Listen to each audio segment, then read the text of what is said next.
Assalamualaikum warahmatullahi wabarakatuh dan salam Malaysia Madani. Saya Nur Alisha Kaisara binti Syarin Sazwan, wartawan TV PSS Padawi melaporkan.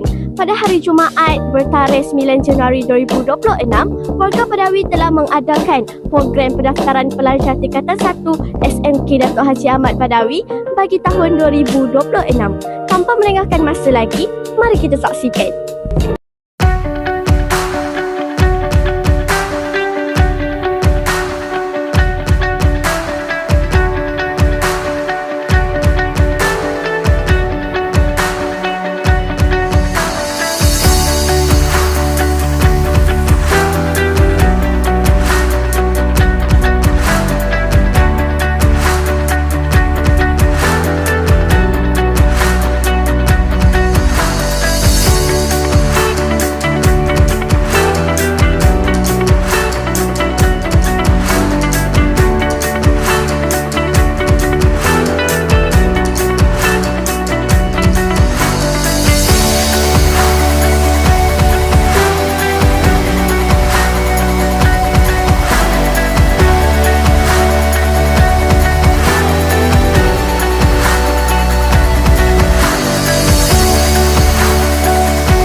Sekian, itu sahaja sorotan video kali ini. Saya Nur Alisha Kaisara binti Syarin Sazwan, wartawan TV PSS Padawi melaporkan. Assalamualaikum warahmatullahi wabarakatuh dan salam Malaysia Madani.